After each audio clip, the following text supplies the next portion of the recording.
Hello, everyone, and welcome back to Dragon Talk. We have the amazing Goldie Chan. Golding Chan.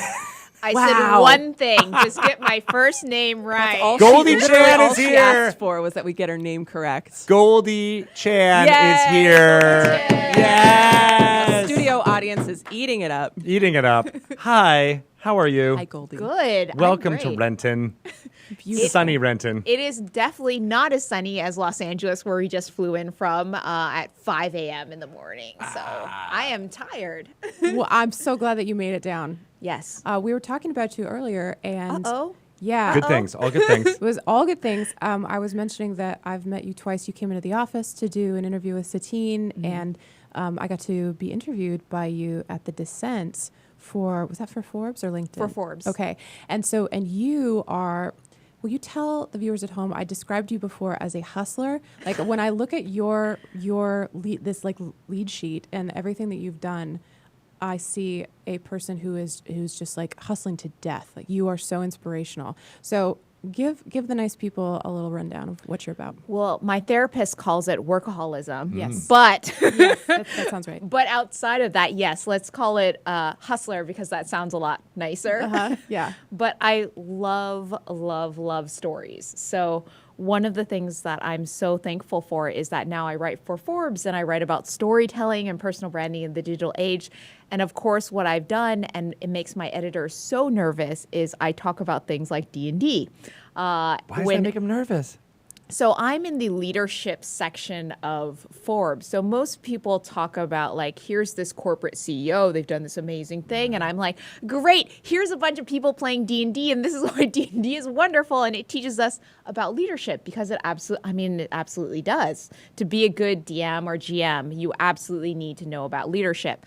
I've completely derailed from my own introduction. So I'm going to go backwards and say, well, first of all, I love writing for Forbes, but also I'm the top video creator right now on LinkedIn. So I do daily videos. It is a lot of work for anyone out there who's doing their own daily video channel or doing something amazing like this.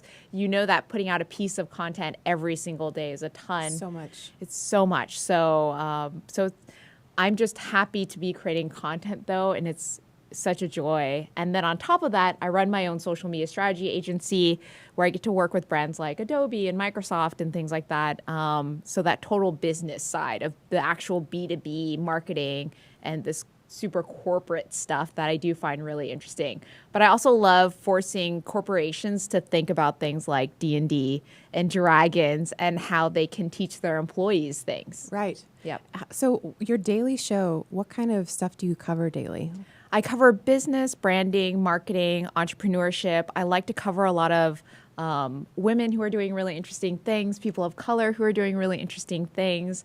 I was so excited when I got to come here last and interview Satine. Yes. And really, it's so funny because I don't know if Satine knows this, but because I did that Forbes article on Satine and D&D, people have been using her as a case study in courses as like a really Very cool. interesting example of a personal brand, but not the kind of typical personal brand that we think of, but a personal brand within a niche. Yeah. Obviously, the D&D niche and Right. the RPG niche. That's so cool. Yeah. Wow.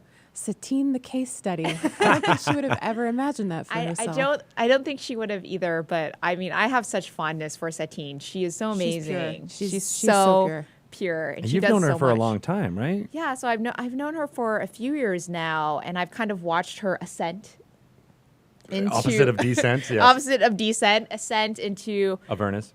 Avernus. No, sorry. I know. I was trying to get you to say that. I was trying to Thank lead you. you up. Thank you for leading me. I was trying, but anyways, she is so wonderful, and it's so nice to see that people are really starting to validate that wonderfulness that she has, and that she's so great in the community. She's so positive, and I don't swear a lot, but I will say it's really great that she kind of shuts down the shit talkers. Yeah. She does, yeah. Yeah. With authority, which With is like, no, authority. this is it. This is this is how you act, Right. and I will respond this way, and this way if you act this way. She closes down the gossip, which, Yeah. as we know in this community, there's a lot of it. That's I don't know true. what you're talking about. I try to not get involved in it. One thing I really like about This is the Satine Hour. This is the Yeah, Satine Appreciation This Hour. is not even the Goldie interview anymore. This is the Satine interview. We'll move off this in a second, but one of my favorite things about Satine was I loved that article that you wrote about her, and I learned a lot about her and her attitude toward being a DM that I didn't know, and actually have sort of incorporated into my own dungeon mastering, which was great. I got to learn about my friend Satine, and I got to become a better dungeon master because of something that you wrote. So thank you. I'm a big fan. Oh my gosh, That's very thank you cool. so much. Yeah. You set it up. So in addition to all of this, it says this is a fun one. This line I wanted to ask you about. She loves turning a good brand story into a great one. Can you tell me more about what that means? Sure. So I work, like I said before, I work with a lot of corporate brands, a lot of actually very unsexy brands, and they don't always know how to tell their story, especially online. So they don't know how to get the right kind of people to want to purchase their products or use their services. So I always think about taking a good story and turning it to a great story means how do we get you to the right audience? How do we get your brand to the right place so you actually are reaching the right kind of audience? Now, for me, to always bring it back 1,000% to D&D, I love putting D&D on Forbes and getting people who are closet D&D players who don't want to admit that they play D&D, but read Forbes, and then suddenly it's validated because they're like, oh, wow, a huge publication like Forbes is featuring D&D. And I'm like, it's actually just this green-haired girl in a dragon onesie writing this at 1 a.m. at night. But yes, exactly. Forbes is featuring Forbes is doing it. Forbes Yes, is Forbes. exactly. Forbes is featuring this. I know. That's right. Yeah. That's an Capital important F. thing, though, in corporate America now. We had Rand Fishkin and Ian Laurie on here who are, I didn't even realize how large they were in the corporate world as far as social media and SEO type things. And I had a colleague, a person who I actually played Dungeons & Dragons with in West Seattle, was like, oh, you should get them on board, because I just was at some conference and they were mentioning Dungeons & Dragons, and he like that day opened up and said, oh, you'd already talked to them. And but Rand Fishkin's idea was like, oh yeah, he felt like he couldn't express himself and that he was a fan of Dungeons & Dragons until what's happening now. And so maybe you could talk a little bit about how that, you being a part of it, putting it on Forbes and having it be through this lens of how Dungeons & Dragons can be instructive in fields that don't have to do with fantasy or storytelling even really at all. How that's surfacing this is making the world a better place. I just really feel that D&D has so many applications outside of we are, the stereotype. We are 4 friends in a basement dungeon. None of us have ever showered before in our lives, and we're playing D&D, right? I think that there is... Never showered before? That's I don't know. That's a stretch. Maybe once a month. Showers once a month. I think that there is, first of all, there's already existing, like you said, contingency of people who are, it will surprise you how many CEOs admit to playing D&D when they were young. Yeah. And I've had these people, very impressive people, come up to me who have read my articles, and they're like, hello, Goldie. I'm doing my best CEO voice. Hello, Goldie. I just saw your article on Dungeons and Dragons, and I'm transported. and I played when I was 12. And I'm just like, cool, I'm so glad. And now they're thinking, how can I maybe bring it into the corporate office? Which I'm like, yes. Bring games into work, because it's so great. It's a stress reliever. And for those of us like myself who are not physically super great at sports, it's a little bit of an easier thing to get everyone involved in, because there is, of course, a learning curve. But doing that one shot, which is never one shot. It starts off that way. Doing the one shot that's really like 3 or 4 weeks is a great way to start bringing people together. And it's also really fun, I think, if you can bring together a group of people at work and then they can try to learn the rules of the game together. They can do proper 5th edition. I've got a question. So let's say someone is listening to this and they really want to bring, they want to bring D&D into their workplace. What is one of the biggest hurdles that people complain to you about, and how do you overcome it? How do you get people to want to play D&D as a team building thing? So it's so funny because I've gotten so many messages from people who have said, I literally use your articles to tell my boss why we should have D&D in the workplace. And then when they see Forbes is writing about it, they think, wow, okay, this is something valid. This is a true workplace exercise. This is HR approved, So that's the first thing I say. Just use the fact that Forbes wrote about it, get them to be interested in it. But there's also a wealth of information out there. For example, there's the D&D starter kit, just for physical things to bring in and show. But D&D is also just pop culture wise. It's in so many interesting places right now. And I'm so fascinated by it in Stranger Things, of course, and how we're seeing people suddenly be like, ooh, it's retro, so therefore cool, which I think is really funny because they're watching this show about kids playing D&D in the past, and now they want to play D&D in the present because somehow it reminds them of the past. Yeah, I mean the nostalgia factor, the legacy factor of D&D is a real thing for sure. Yeah. It's And it definitely can sometimes very real. work against people who may have had those ideas in the 80s and were like, well, wait a second, that's going back to the stereotype idea. But what's fascinating about it now is that that is not the first reaction you get anymore. It used to be. I'd say like 10 years ago, people had that, 9 times out of 10 people who were not in the community would react negatively. But now it's like, 4 times out of 10, and hopefully it'll get to 0 times out of 10. But, like it's finally, I don't know if it's the people who had those ideas in the 80s are dying off or what, but like, it's getting this idea that you don't have to be a specific thing. It's for everyone. And there's so many ways that you can get benefits out of the game that aren't even like the super nerdy benefits, right? They're the ones of just team building, speaking to each other, figuring out that there's different skill sets and using those to your advantage. You need those for every project out there. And I think it's actually a huge confidence builder when you are in the seat of the DM or GM, because you have to feel confident enough, even if it's just 3 or 4 of your friends, you have to feel confident enough to lead a group of people on a magical, mystical journey through an orc-filled landscape with dragons, etc. You have to feel comfortable enough to take them through that. And I agree that there is also quite a bit of strategy. It is incredibly strategic and I dare say more so than chess in some ways. Wow. Why would you say that? Throw in the dice. Yeah, there's like I think Throwing the dice at chess. like the game Screw you, chess. the game designer of chess is probably not alive to fight you on it, so No. it's a good target. No, yes, exactly. I will anger the dead. So I wanted to ask you about the Well, that's also very D&D, angering the dead. well, Yeah, and that's that true, right? that Speak kind of with takes them. me to my next question. It says Yes, I am a here- necromancer. Thank you for asking. Yes, obviously, I could tell just by looking at you, but that you have an interest in the anthropological side of Dungeons and Dragons. Can you tell me more about that? Sure. So I love sitting down and, of course, talking with people about their experiences with D&D, but really from a historical perspective of, where was it in the 80s? Where was it in the 90s? Where is it now? And where will it be 10 years from now? And I think it's important to historically document these points in time and share them with people. So when they're playing D&D 20 years from now, they understand, oh, wow, in the 2010s, it was like this. D&D was perceived as this thing that was slightly less nerdy now and slightly more mainstream. And we can all owe that back to this it's one so Forbes funny. article that was written by Goldie Chan that's in right. 1999 Thank goodness or for 2019. Yeah. Exactly. And now we drive dragon-shaped hovercrafts, so now we don't even think about it. Yeah. I love that you said when they play, like it's going to be like mandated that like all people play Dungeons and Dragons 20 years from now. It will definitely be in all the schools. I think so. It's It should huge. be. It's a huge education I tool. believe that it should be, and do. that it is so. It's so wonderful because it takes people outside of themselves.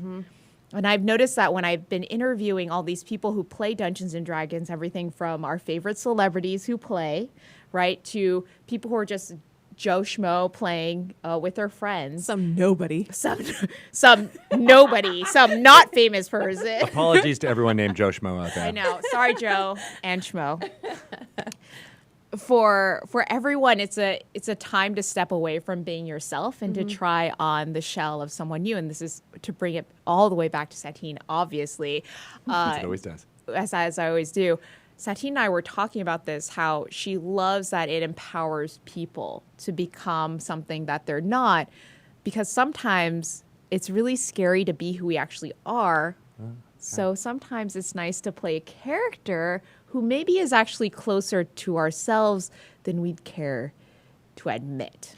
investigating certain aspects of your personality that you may not be comfortable doing without the elves and dragons and things going on, right? Yeah. Right. I also really like trying on things that would have never occurred to me as a character personality.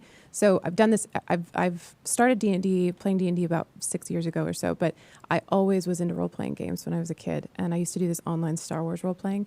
And I had a huge amount of characters, and they all had different personalities that may or may not have been reflections of me. But I got to try them on, like like going to a store and being like, I cannot rock that outfit, but nobody's going to see me, so I'm just going to try it on and see what it looks like. And surprisingly, sometimes you're like, That I works. love the way this It looks on me, surprises you. right? This is so cool. I'm gonna incorporate this into my It's real like your friend that personality. always plays the paladin, right? Oh my gosh, that friend. We all have that friend, Yep. The paladin.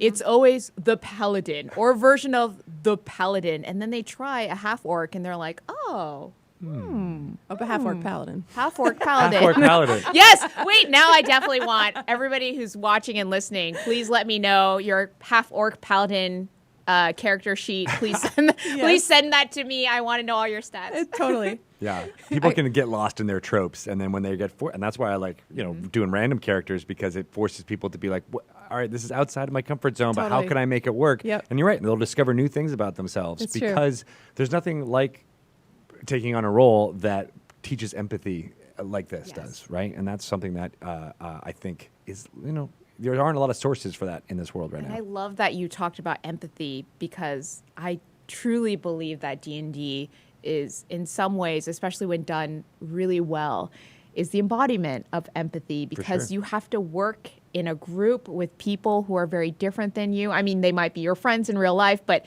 in your traveling group, they're probably quite different, right? Yeah, I think there is nothing that sounds more boring to me than a group of just paladins traveling together. So I lot think of we've established that paladins suck, A lot of according paladin to hate Goldie. today. No. They're just themselves. What's your trope of choice? If you were to say, like, what is the character that you always go to, what would it be? I mean, I love orcs and tieflings. Yeah? Yeah. Doesn't matter what class, just orcs and No, tieflings? it doesn't matter what class. I just love a good orc and a good tiefling. Nice. I especially love if they've had a tortured backstory, Oh, yeah. and or That's a if trope. they're just really dumb. Oh yeah. Yeah. I think I really I want to play feel a dumb both character. of that Yeah. definitely just embody me. Right. So, so I just like to play myself.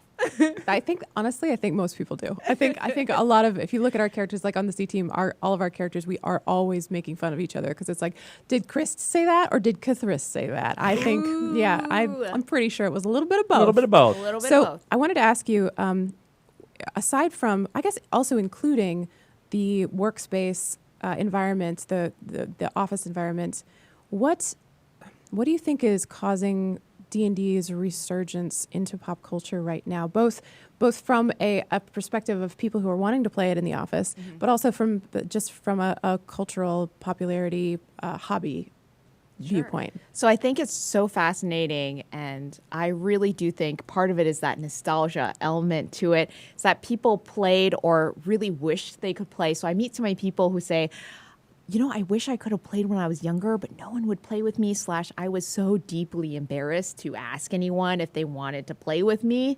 It is I almost hesitate to say this. It is in some ways like the porn of the game world, where they're like, I really wanted to, but I feel really embarrassed about it. And you I have don't to want talk to other and then you people have to about talk to your other people secret about it. thing that you really love. That secret thing that you really love. So I think part of it is that nostalgia / that, I really wanted to play when I was younger, because I meet a lot of people who are I would say, over 30, who really want to play and never got to play in their youth.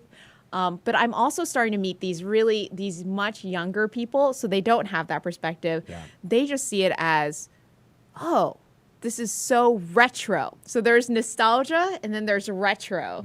And I feel nostalgia is for that older set, and then retro is, wow, like my parents played this. Like, it's so retro that it's mostly like paper. That's crazy. You have a pencil. I mean, obviously some of us play on our iPads, whatever. But we still have these like real dice, Right. that we use, and that is retro, but in a fun way.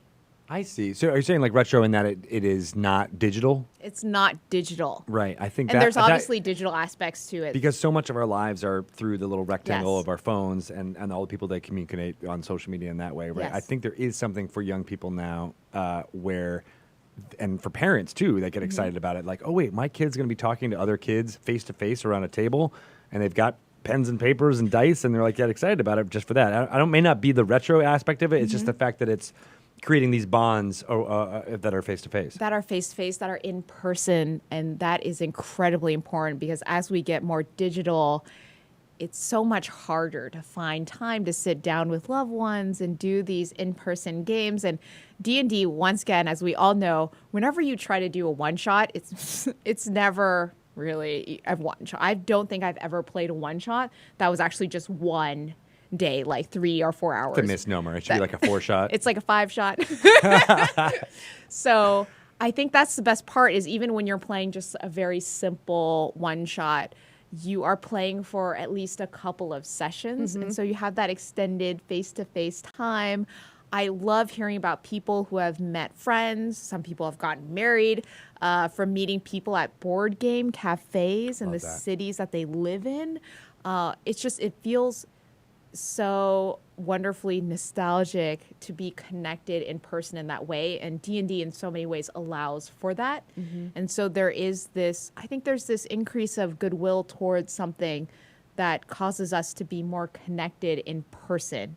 It's so incredibly important. It's tied to that empathy that you were talking about earlier. Even just the act of sitting at a table and being near a human being, I think has like a physiological effect on your brain.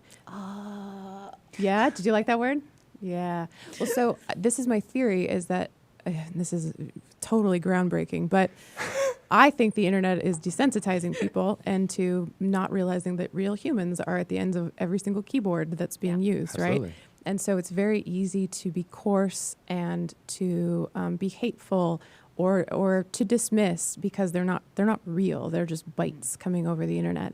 But one of the nice things about Dungeons and Dragons, even if you play it on Skype, a lot of what I see are people who have at least a camera of their face, right? Like because seeing a person's face is really important to how you react to the kinds of things that happen in a Dungeons and Dragons game. And so you do get sort of an unconscious lesson in empathy, no matter what age you are. And this ties into something else that I wanted to ask you about, which is making it okay for adults to play D&D, right? I think about this a lot too. So I wanted to see like what feelings do you have about that? How would you encourage adults who are feeling shy to play Dungeons and Dragons, and why do you think it's important? Well, it's never okay for adults. Just kidding. Let's just end it right here. Table flip. No more. After no 12, more. you're done. Yeah, after 12 and a half, 12 and 3/4. Mandated by law. Mandated by law. Mandated by this authoritative law. I'm also lawful evil, so of course I would have a law on that. Oh, that's a necromancer coming out in you. Right. I think that, of course, I mean, we're all sitting here. We're hopefully all mostly adults. Debatable. But obviously, being an adult playing D&D, I think, is so, so helpful because some of us, between the points of youthness, not a word, and adulthood, we never learned these leadership skills. Maybe we grew up in environments where we didn't feel comfortable opening up to others, right? And so D&D allows for so many of these soft skills that we don't think about that. And it makes it a very safe environment because you're not usually, I mean, bless if you are, if you're doing like a D&D game with like 12 or 13 other people, that's insane. But most of us are probably not doing that. So we're doing it with a pretty small group of people. So it's a much safer space to experiment, right? And that empathy that we were talking about, that leadership that we were talking about, you can learn all of these really wonderful things in a small, safe setting. And that is so important for adults because as adults, we often get so set in our ways. And we also want to be perceived as a certain thing because we've worked our whole life towards it. We're always marching. This is my marching arms. You are likely trying to be seen as an adult And I think serious, as like you're dealing with problems that only serious people can deal with, right? And I think you lose the sense of play. Yes. That is really what's human, right? That's completely true. I think we all need play in our life. And even as adults, it's so important to play so we also remember joy. Because for some, and especially right now, not going to go into it, but it is a very heavy time in our world, whatever you believe. And it's so important to have places where we can play in a safe space with others. It's a great stress reliever. It is a wonderful way to connect with friends, with family, with new friends. Yeah. So to me, it's so wonderful in so many ways that as an adult, we can actually appreciate, I think, some more of the ways than when we were kids and playing D&D, and it was like fun, right? Fun in the sun. I heard this thing yesterday that Probably not in the sun. You're not playing D&D you in might the sun. play D&D Not in in the Seattle, sun. but I Not in wouldn't. Seattle. Sounds good. I'm now curious if anyone ever played like a sunny game of D&D. I wonder where that would be. at the beach. At the the beach, beach? yeah. A lot of flying away of D&D at dice. the beach, I feel like that would be terrible. Yeah, because you'd lose the dice in the beach. You'd lose, like, if you were playing with minis. Oh my gosh, could you imagine minis? Oh my gosh! But At the imagine if you had like the sandcastle you had just made, that like Yes. all your minis are attacking, And that then, big and wave then the comes, water, yeah, the wave. Yeah. integrated into the game. All of a sudden, Poseidon came and destroyed your realms forever. And then you lost $250 worth of minis. Yep. But it was an offering to the god of the sea. Yeah. It was that Praise her offering. name. God, to see. Praise her name. Praise Emily. So I have a. Easy, bitch. I've heard this thing yesterday that I really liked, which and you were talking about adults playing, like having that sense of play, and I was thinking about why it's hard as an adult to play, like why we lose that, why we don't play with others, especially, and my feeling on this is that it has to do with fear. Like you don't want to be made fun of, right? You don't want to seem uncool. You don't want to leave yourself open for ridicule. And playing pretend with your friends, if that's how you were to couch it, that would be something that people might make fun of you for, right? So one of the things that I really like about Dungeons and Dragons is that it gives you permission to play, right? That is, I think, the number one most valuable thing about the design of our game is that you are given permission to play. But I heard this wonderful thing yesterday that it keeps bouncing around in my head, that vulnerability breeds creativity.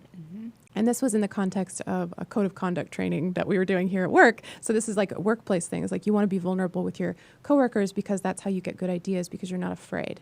Yeah. But I think that's true for Dungeons and Dragons too. Like the best games of Dungeons and Dragons that I have ever had were me being vulnerable in front of people around me who supported it, and that bred creativity for them. It bred creativity for me.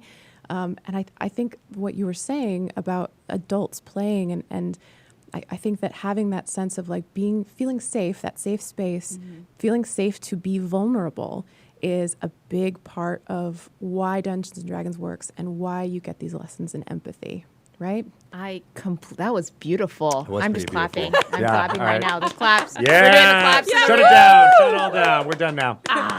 Nailed it. But I mean, I want to build on that, because as a parent, I see a lot of other parents when I tell them what I do or that they should play Dungeons and Dragons. They can't seem how to integrate it into their lives because they have this role in their families and in their households as being the serious person, or the person that gets things done, who has to always be mindful of what the children are doing and making sure that they're safe, right? And you're right, it is almost opening yourself up to the vulnerability that you could be hurt, not only in that household setting, but with peers, which is Yes. another thing. You're like, whoa, wait a second, I'm not just opening myself up to my spouse or my loved ones. I'm opening them up to people that I would be shooting the shit at the water cooler about, right? Right. And that is something that can be, daunting. And that's a lot of people lose that play. They lose that vulnerability because they're like, well, I'm not, I'm the adult here. Right. Yeah. And I want to add just another layer on top of that, which is as adults, we have these very intense power dynamics, especially at our workplace, wherever you work, or just in life in general. There's these levels of power, and certain people are more powerful than others. And so when we think about D&D, that turns it on its head, because who knows what might happen to your character? Yeah. Who knows what you'll roll for your character's stats, it really makes it much harder to stay in your little box of predictability and also authority, because you may have to be the weaker character. You may have to be a flawed character. In fact, you probably will be all of those things if you're playing it well. Yeah. It's fascinating. And it's so interesting just to think about how D&D really allows people to be flawed, and as adults we're not allowed to be flawed a lot, because we have to pay our rent or mortgage, we have to take care of our families, We have to look good on Instagram. we have to look good on Insta. Yep, obviously. Obviously, the most important part of those three things. It contributes. That was definitely kind of cheeky, but it contributes to this thing of like the idea that everyone else's lives are perfect because you see them through social media so much, and so there's even more pressure now to be like the stand-up adult, to be perfect and to like hold that power dynamic as hard as you can, right? And so again, this fear of being vulnerable, it's kind of a big deal. I wanted to kind of switch topics because I have so much to talk to you about. We have so little time. But one of the things that I really wanted to ask you, and this is going to be, I'm going to ask you a very serious question, and I want you to be super brutally honest. Okay. But I want to talk about people of color, both in the Dungeons and Dragons community, but also as represented in Dungeons and Dragons as a game. And I want to hear your thoughts. I want you to spill all the tea on me, please. Do we have tea? We have coffee. I have water, so pours it all over the electronic equipment. And I'll set you up for this. We are doing a better job than we have in the past, but we can do better. And so as a woman of color, I would really love to hear like your blisteringly honest thoughts on this. Well, I think it's funny because, I mean, first of all, I'm an Asian woman with bright green hair, so everyone already assumes that I'm a cartoon character anyways. Wait, you're not? But if we want to think about people of color playing D&D, it's so few and far between of the people who are visible. How about that? That's true. So there are a ton of people playing these secret underground D&D brawler type games, fisticuffs, where they are playing with their friends and they are people of color, but they don't feel comfortable enough to bring it out in the open. Wait, are you serious? Yeah. What are you talking about? I've never heard of this. Yeah. Tell me more. So there are I just know a bunch of people, they're very shy and or they're worried about what other people of color will think. For example, I have a couple of Asian friends who play, and they play in a group of four. It's 4 Asian people, and they don't want their other Asian friends to know because they're so worried that this will put a dent in their EDM coolness that they've accumulated over the years. And so they play like as in like I've been sworn to, well, your secret's blown. I've been People know now. Sorry, Mark. If you're watching this right now, I will give you my left arm. But yes, there's this entire secret set of people of color who don't want to publicly say anything because they are held to a higher standard of cool or what they perceive as cool. So they don't want other people just to even know that they play, but they definitely are playing, but they don't want to be public with it. And they're worried about the judgment of other people of their color? peers. Yeah, which is so fascinating. What is the worst case scenario there? Like, what are they afraid? Like, they'll be ostracized, and that other Asian folks will tell them that they're nerdy or too nerdy, or yeah, I think which is so ironic in so many ways, based off Asian stereotypes. But yeah, I think that they're worried that they'll be told they're too nerdy, but nerdy in the wrong way. oh wow, Yeah, so it's a very interesting dynamic of people of color, where there are some groups that are out there that they play very underground games and they don't like to talk publicly about it, but they are playing these games. And you think visibility? If, for instance, if we had a Matt Mercer, a Joe Manganiello that was Asian, that might shift perception. I absolutely think it would.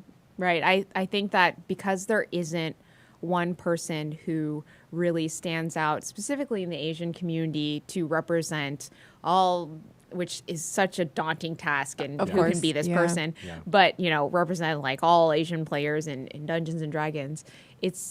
but it is interesting to see how these underground games have kind of started to brew, and I've just heard of a couple because I wrote about it, and they're like, oh yeah, you can't tell anyone, but I definitely play, and I hear that a lot. That's I amazing. hear that phrase a lot. You can't tell anyone, Well, but I play. It's funny because that dovetails a lot with even what Joe Manganiello said, 10, 15 years ago when he was in the movie business and he was playing, somewhat throughout those, or at least had those tendencies back when he was a kid, but he was ashamed to just talk about it publicly. say something. Even Rand Fishkin, like again, they all had these things that they wanted to talk about it, but it feels like now is the point where it's starting to be mainstream enough where, all right, it's definitely a decision that every individual person has to make, but more and more people are making those decisions I think it's definitely based on how many getting people are more- seeing. Absolutely. I think it's definitely getting more present, and I think that there are more people of color who are, we just need to look at Twitch, right, and YouTube, and we can see that there are more people of color playing D&D publicly, which is wonderful. I'm so excited whenever I see people of color play. I'll say I actually got flamed. So this is a perfect example. So there was an article that came out, I want to say by Bloomberg, about DMs or GMs. The rise of the dungeon master. Yes. Yeah. Who are paid, they're hour, yeah. paid Yeah. per hour and blah, blah, blah. And that's not what I was commenting on. So I shared this and I just said, just based off the names that they mentioned in here, this is why I actually like to mention a lot of female DMs and DMs of color or just players. Yeah. I did Of see color. a lot of white guys in that article. Yeah, Yeah. and if they're talented, that's wonderful. But I also have to say it's still great to have some diversity. So I just said very lightly, like, this is why I personally like to cover more people of color.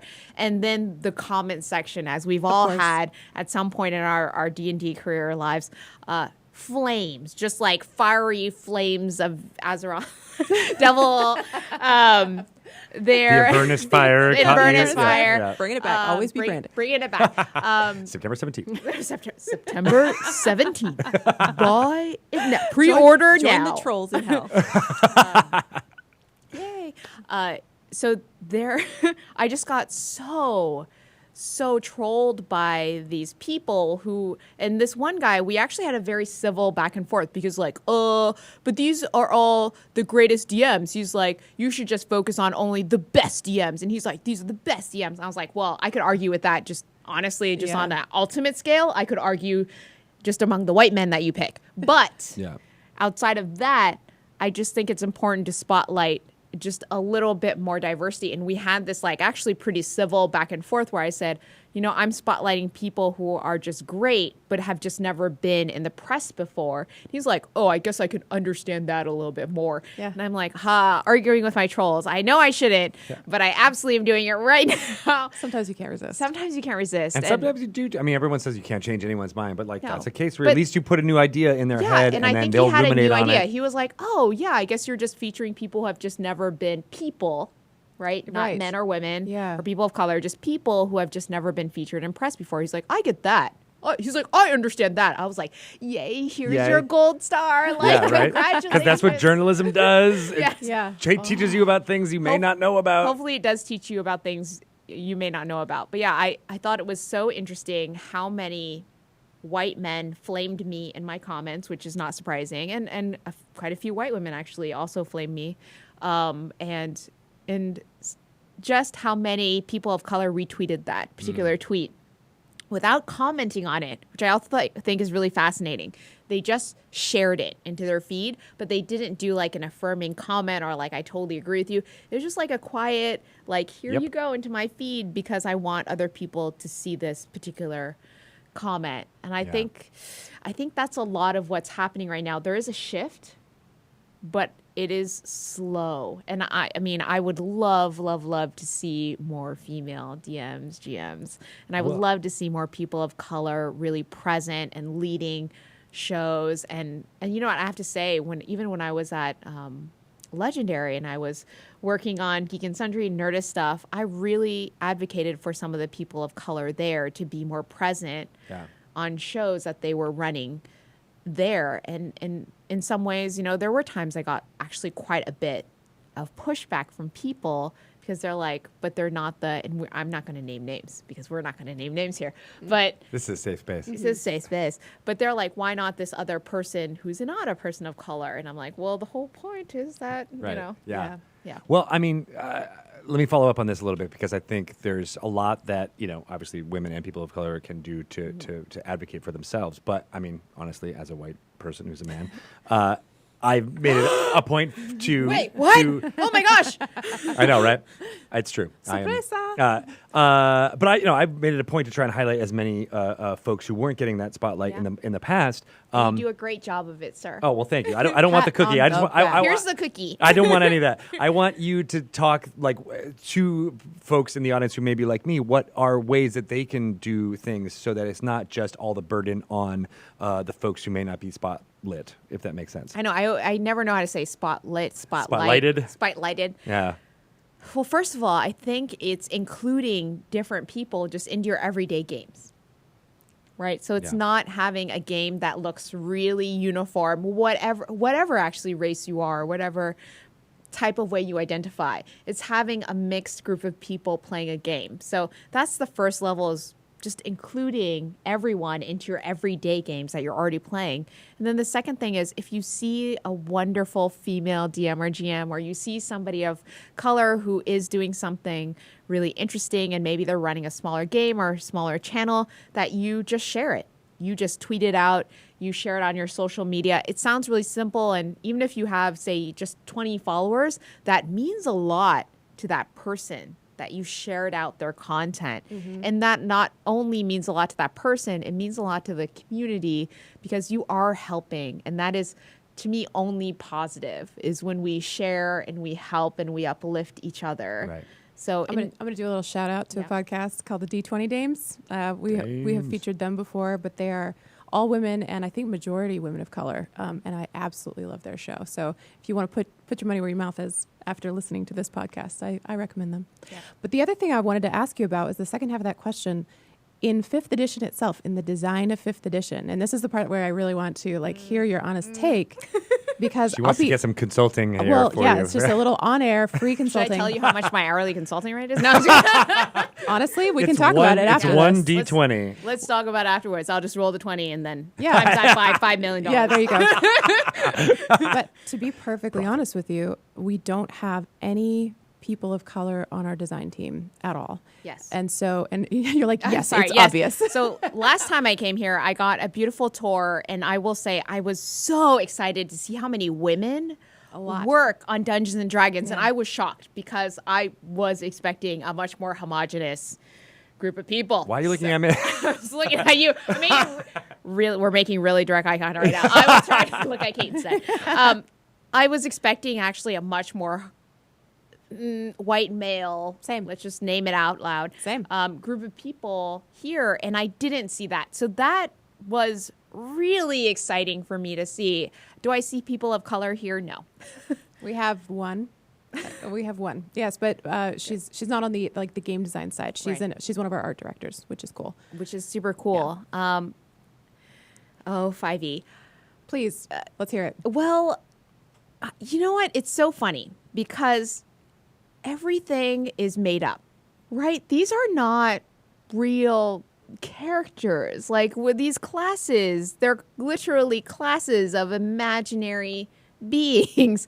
So when I think about 5th edition, which in so many ways is the most beloved edition of D&D, I think that people are taking it, and I will say this, I will start with the opinion outside of myself, and then I'll get into what I think. When I've asked people what they think of 5th edition, I've almost never heard people say, oh my gosh, I think 5th edition is the R word, racist, right? I think 5th edition is exclusionary. I don't think I've ever actually heard that explicitly from anyone, which is a really good sign. Yeah, it's a good start. That's a good start. Yeah. So I'll say that. For my personal take, I just think that sometimes when you get into, because obviously it's a book, and it's a book made of words, and the words paper are and glue. and paper and glue, and the words are stringed together into these sentences, and just sometimes the sentences lean towards something that feels a little bit, racially toned. Interesting. Yeah. But there's nothing that's outwardly like, I'm like, oh my God, why do you have this class in here? I'm so horrified. I can't play this because I have to boycott it. I don't really get that at all from fifth. I mean, I also would just never talk about D&D, I think, if I felt that way about fifth edition, to be totally honest. Of course. I just think that because copy is so important, I think it's actually in the words. I think you're right. So let me give you an example of something I heard recently. I follow a bunch of people of color in the tabletop space because I am the whitest you can be, and you're beautiful. Thank you so much. But one of the things that comes with being white is that you don't have the lived experience of other people, and so I find those perspectives really interesting, and I'm always listening. One of the things, there's this C-Team fan named Dunami on Twitter, and he was tweeting about traveling rations as they're represented in Dungeons and Dragons. And he's Asian, and he was like, this is the traveling rations section. It's this super small thing, but these traveling rations are Eurocentric white fantasy. Like if in Japanese and Chinese and Middle Eastern culture, the traveling rations would be something totally different. I was talking to one of our interns just the other day, this guy named Taimur, who is Pakistani, and he was telling me that way back in the day, traveling rations in the Middle East, just a pouch of spices. That's it. And I was like, dude, that is so cool. I would not have known that. I would not have even thought that like a small tweak like that could make all the difference to people who are like, yes, I see my Middle Eastern fantasy world represented in 5th edition in this way. And so when you say it's the words, I totally agree with you. I think we've done a pretty good job with the art. We're always trying to do better, but the words, like we need more perspectives. Yes, and once again, the art is gorgeous. So I have zero comments really to say on the art because I love, love, love the art in 5th edition. But I'm so excited we're talking about food. So I know. Let's just go into that. So Are you as hungry as I am? Because I skipped lunch. Let's just go into the tavern right now. Can we just order something and bring it in? I think that's really interesting. One thing that just, as both of you guys were talking, I thought of, and I wonder if it's something that maybe we should look into more, is the idea of words and semantics. We use the Chicago Manual of Style and how we word things, but I mean, let's be honest, that can be a very much like, hey, this is how white scientists have wanted to write, or publications have been writing about forever, and just even the phrasing of things can feel off-putting to people from different communities. I hadn't even thought of it that way. And I think that's exactly what I was speaking to before, is even the structure. And I write for Forbes, so I have to write to a certain level too. So I probably corporate speak. I write very similarly probably to the way you guys write. But I also know that when I'm playing games, the words are so important. I feel like words are so underrated. And words create this atmosphere that feels like home when they're done really well. And I know that whenever you're doing a manual, though, let's be honest, you're doing a manual, so it has to be a little bit cut and dry and without that.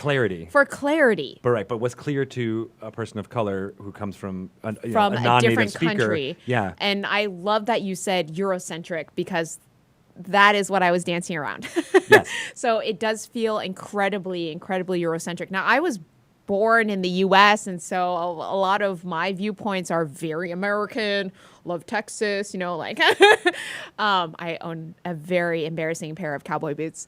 But not right now. No, you don't have them on now. Dang it. I know, they're white. They have rhinestones. They're amazing. Wow. Yeah, no, I bought them at a proper cowboy store. Yes. Let's just keep talking about cowboy boots. And food.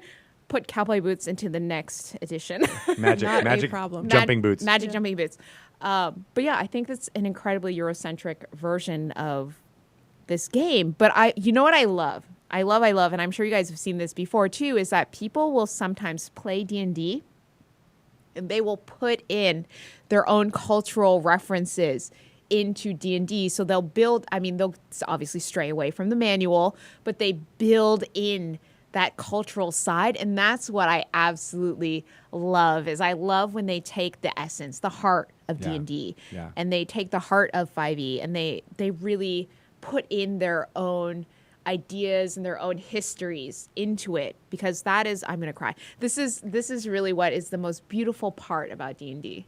And that's what it's designed for. Yeah, look at me. I'm making Kate cry because we're crying. Yeah. We're crying about beautiful parts of D&D. But that's what D&D is designed for, is for you to take the parts you like and then change the rest of it, right? Like we say that at the beginning of the Dungeon Master's Guide, I think it is. It's like you take whatever systems out of this you want, take the rules as we have written them, and make them fun for your table. Whether that means a whole new setting, new traveling rations that reflect the cultures that you want to reflect in your table. All of that is. I mean, I would love to see designed. a book, and I think I just saw something on Twitter about this, but I don't think it was officially through D&D, but it was all of these extra rules around taverns and around food and around alcoholic beverages and around all this stuff. Was that through? No, it's on the Dungeon Masters Guild. On the Dungeon Masters Guild. Taverns, tap rooms, Yes, and I just a saw third that. word. And something else. And something Inns. else. I think And- it's inns. And something.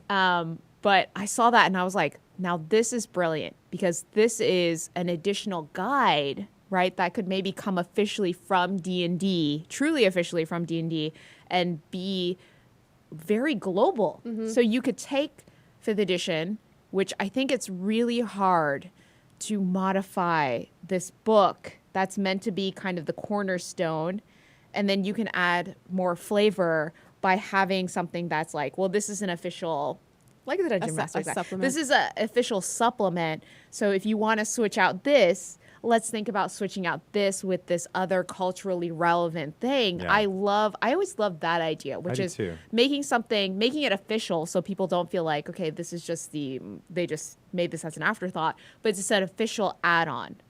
Because as you know, everyone loves to have 50 million D&D books in their home. Yes. So- Everyone on Earth loves that. Loves Loves that. it. Yes. Especially So- the spouses of the people who are the fans. They That's really right. love that. Yep. Yes. I think that's fantastic. I Tell totally. us more about your spouse loving those D&D books. Yes. Well, that's so we have to have you back on for more interview topics on that because I that's have so many more questions. so many more We questions. will talk about your consulting fee after this. I'm getting ready to roll that D20. Nice. All right. 20 times 5. Thank you so much for being here. I mean, we gave a shout out to D20 Dames. I think it would be a good shout out to Tales from the Mist, who is on the D&D channel, who has many people of color in it. Rivals as of well. Waterdeep. Exactly. Yep. Yes. And so, I mean, I don't want any cookies, but I do want to say, like, And I do want to say, because I have him here and he's on my team, Art Vega is part of Perception Studios, and so they actually are very diversity friendly, so I adore them. And they play with puppets, which people are often creeped out by. Incredible. they are pro puppet. Nice. So we have to get more puppet culture in Dungeons and Dragons, Yeah, right? more Pelham? diversity Right, in Pelham? puppets. Yeah. No. Pelham says no. No puppets. We tried. He's too traumatized by horror movies from back in the day. It's nostalgic. It's nostalgia, not trauma. It's nostalgia. It's nostalgia trauma. Well, thank you so much for being here. It's always good to have you come visit the office. Goldie Chan, how can people find out all of the things? Since you're a hustler and you've done all of them, how can people find every single one of your articles? So- List all the URLs in I know. I was like, oh Completely. gosh, I have to remember all my URLs. Well, No, if I'm you just kidding. Google Forbes and Goldie Chan, hopefully you likely get me. So I'm going to say that because I don't want to say the URL right now. I But use Lycos. Is that going to work as well? Dude, nice. I hope you use Alta Vista. And then you can always find me on Twitter at Goldie Chan. You can find me on Instagram at Goldie Cylon because I love Battlestar Galactica. Perfect. We can talk 4 hours about that. Nice. And then you can obviously find me on LinkedIn at linkedin.com/in/Goldie. And I don't add people on Facebook, so don't try to add me. Nice. I just want to play the Battlestar Galactica board game with you. I know. That is my It's favorite good. board game. It's good. It's so creepy and weird. Yeah, I love it. Yes, I love it. All right. I love it. Let's do it. Let's make it happen. Okay. You're Cylon. I'm going to throw you in the brig. Thank you again. That is our interview. We will take a short break now, and I will return with, I believe, Mr. Chris Perkins telling me all the lore that you should know. You guys are cool. You guys know it already, so Yeah, it's great. we're good. All right. We'll be back in a couple minutes. Thank you, Goldie. Bye. Thank you so much. Yay. Thank you to Kate. Thank you to Kate Oh, yeah. for Also, being thank you here. to me. Thank you, Kate. Nailed it. Whoa! Is it my birthday? It is your birthday. You have a D20.